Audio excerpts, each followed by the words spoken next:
Welcome to the Pardes channel. Today we explain Deuteronomy chapter 12 in a clear and simple way, step by step. Think about this for a second. How exactly do you take a massive, chaotic group of nomadic tribes, people who've literally just been wandering around the desert for 40 years, and forge them into one unified, highly structured society with a shared purpose? It's a massive challenge, right? Well, that is exactly the monumental task facing the Israelites in the text we're looking at today. It's going to require a huge shift in mindset, a total overhaul of their daily habits, and some seriously strict new boundaries. So let's dive right in and see exactly how they pull this off. Just to quickly set the scene for us here, the Israelites are standing on the plains of Moab. They're looking right across the Jordan River at the Promised Land. They are right on the edge, about to cross over, and Moses is delivering his final instructions. We're going to walk step by step through the literal meaning, what's known in Hebrew as the Peshat, of Deuteronomy chapter 12 or Devarim. So no deep symbolic dives today, no skipping around.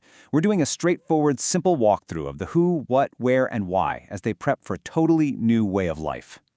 Here's our roadmap for this explainer. First, erasing the old ways. Second, the one chosen place. Third, rules for daily life. Fourth, warnings against idolatry. And finally, some key takeaways and lessons. All right, Section 1, Erasing the Old Ways. Let's start with the first 4 verses. These introduce the absolute first step of entering this new land, and that is destroying the corrupt foundations of the past. You really can't build a unified holy nation atop of a rotten base.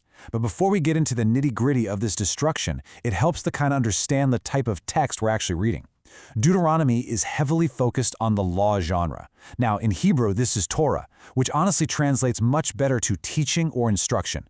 A lot of times today, we look at ancient laws and just see this dry list of harsh rules. But really, this legal literature is a profound testimony of God's character. Every command we're about to unpack is like a window into what the lawgiver actually values, demanding this very distinct holiness from the nation of Israel. And Moses does not hold back here. In verses 1 through 3, he commands absolute, totally uncompromising destruction of the Canaanite religious sites. He orders them to completely wipe out these places on the high mountains and under every spreading tree. They're told to break down the altars, which are called mizbachot in Hebrew, smash their sacred stone pillars, the matzevat, and burn their Asherah poles, which were these wooden cultic symbols, right in the fire.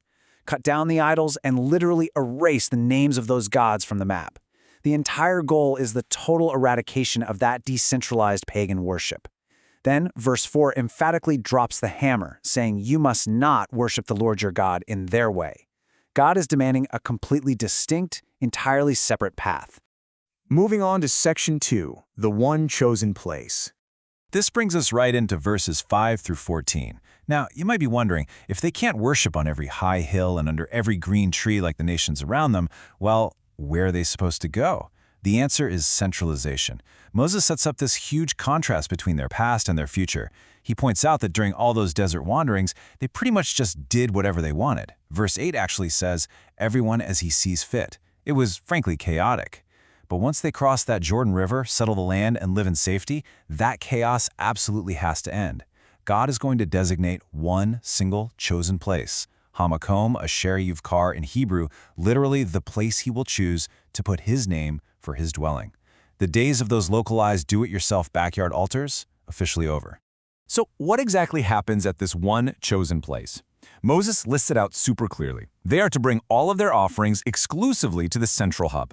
That means their burnt offerings, the olot, their sacrifices, the zevachim, their tithes, which are maaser, along with any special gifts and free will offerings. But here's the thing, it's not just a religious drop-off point. It's this massive, joyous, communal event. The text commands them to literally eat there in the presence of the Lord and to rejoice in everything they put their hands to. And the really crucial point is who gets included in this. It's you, your sons, your daughters, your servants, and, very specifically, the Levites. See, the Levites didn't get their own land inheritance, so Moses repeatedly hammers home the command to include them in the community's rejoicing and bounty. Centralization isn't just about controlling how they worship. It's a brilliant way to force the entire nation to come together, get unified, and actually take care of each other. Okay, Section 3, Rules for Daily Life. Now hold on a second. If all sacrifices and offerings have to be brought to one single place, how do people just, eat meat on a random Tuesday in a town that might be hundreds of miles away? Well, in verses 15 through 28, Moses introduces a totally new legal distinction to solve this exact geographical headache. We get regular meat, known in Hebrew as chulin, which is just for your everyday meals. Moses says, look, if the chosen place is way too far away, you can slaughter your herd animals right in your own towns and eat as much as you want. It's treated exactly the same as hunting secular game like a gazelle or a deer. And because it's secular meat, both ceremonially clean and unclean people can eat it. No problem. But on the flip side, we have holy offerings, or kodashim. These are your tithes, the firstborn of your herds, your vowed gifts. These absolutely, under no circumstances, can be eaten at home. They have to go to the chosen place. It's a pretty brilliant distinction, honestly. It allows everyday life to keep running smoothly while still totally preserving the strict sanctity of the holy offerings. Now, there is one massive, completely non-negotiable catch to eating meat at home. Verse 23 lays it out. But be sure you do not eat the blood, because the blood is the life, and you must not eat the life with the meat. In Hebrew, blood is dam, and the word for life or soul is nephesh. You cannot eat the nephesh with the meat. Moses repeats this multiple times. It is that important. You have to pour the blood out on the ground like water. See, blood represents the vital life force of the animal, and life ultimately belongs to God. They are strictly ordered to not consume it so that things will go well for them and for their kids by doing what is right in the eyes of the Lord. Next up, Section 4, Warnings Against Idolatry.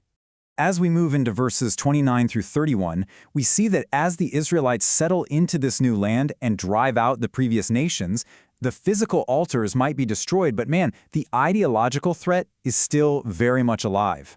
Moses identifies this incredibly profound psychological trap, the snare of curiosity. He basically warns them, look, once these nations are destroyed before you, be super careful not to get ensnared by just asking questions about their gods. Do not start saying, hey, how do these nations serve their gods? Let's just do the same thing. The text gets grimly explicit about why this is completely forbidden. It tells us that these nations did all kinds of detestable things that the Lord absolutely hates. I mean, they even went so far as to burn their own sons and daughters in the fire as sacrifices. The warning here is stark. Do not mix your worship of God with their horrific practices.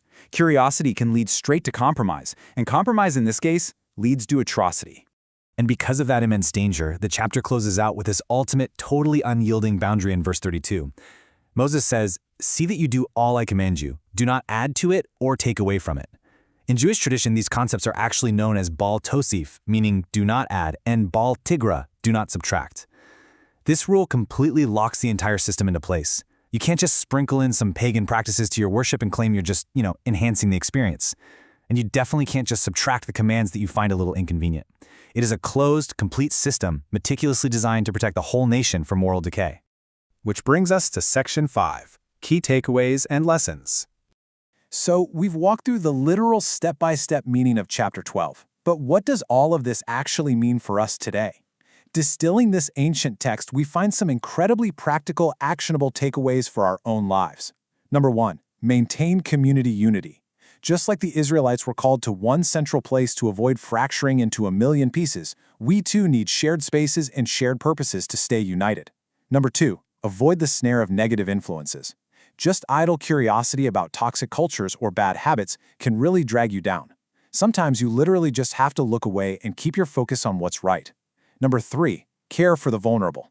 That repeated command to include the landless Levites in the rejoicing, it's a huge reminder that true success is never a solo mission. We have to bring others along and share our bounty. And finally, adhere strictly to your principles.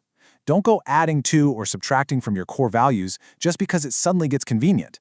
Which brings us right back to where we started. Before they could build that unified future, they absolutely had to smash the high places of their past. So what old altars or chaotic, do-as-you-see-fit habits do you need to break down in your own life to find focus and unity today? Thank you for learning with us. If this helped you understand the chapter better, like, subscribe, and join us for the next chapter.